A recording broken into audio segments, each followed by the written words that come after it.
éliminatoire de la Coupe du Monde. Ben oui, les Canadiens qui affrontaient les Suisses cet après-midi.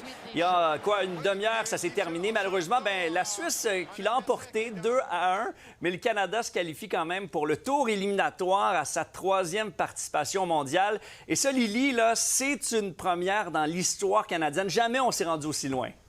Oui, parce que tu le dis, même si le Canada a perdu contre la Suisse, eh bien l'équipe accède quand même à la phase éliminatoire.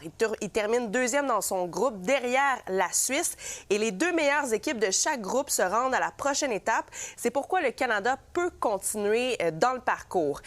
Faut le dire, Étienne, depuis le début du mondial, le Canada a écrit en quelque sorte l'histoire dans le monde du soccer. D'abord, il y a eu un premier point marqué avec un match nul contre la Bosnie-Herzégovine. La semaine dernière, une victoire de 6-0 contre le Qatar. Et là, le Canada se qualifie au tour éliminatoire. C'est du jamais vu. Bien, c'est ça, on sent un engouement quand même assez grandissant pour l'équipe canadienne. Puis ça paraît même dans les ventes de maillots de l'équipe canadienne.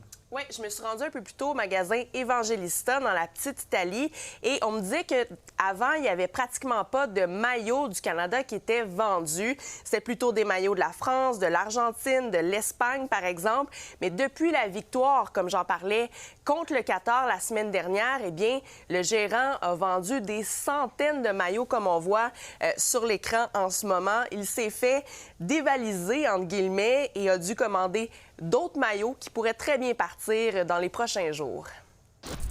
On a remarqué pour peut-être la première fois depuis que je travaille ici, il y a du monde qui voudrait le maillot de Canada de soccer. Est-ce que vous trouvez ça surprenant?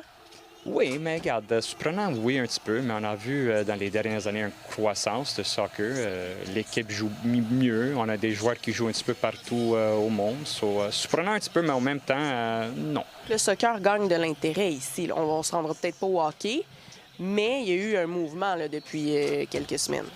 Oui, on n'est pas comme le hockey, mais pour 7 mois, je pense qu'on est plus gros que le hockey. J'ai croisé plusieurs partisans qui sortaient justement de ce commerce-là. Et ce qu'on me dit, c'est que les partisans, oui, ont une équipe favorite comme la France, le Maroc, par exemple, mais ont commencé à suivre assidûment les progrès de l'équipe canadienne. L'équipe du Canada, c'est sa première vraie Coupe du Monde, pour la bonne et simple raison que maintenant, on a des joueurs qui jouent à l'international. Et ça prend absolument ça dans une équipe nationale pour avoir du succès. Ils ont le potentiel pour aller plus loin. La finale, le carré d'as, là, il ne faudrait pas trop rêver quand même. Comment vous trouvez l'équipe du Canada jusqu'à maintenant? Est-ce que vous avez suivi? Oui, je suis l'équipe du Canada, c'est très bon. Je le suivais un petit peu, mais je le suis un petit peu plus depuis cette année. Cette année, elle n'a pas de chance de gagner la Coupe du Monde, je dirais, mais elle a une bonne équipe. Il y a intérêt de les voir aller loin. Après, c'est sûr, s'il y a France-Canada, je vais plus être pour la France, mais on suit le Canada avec intérêt quand même.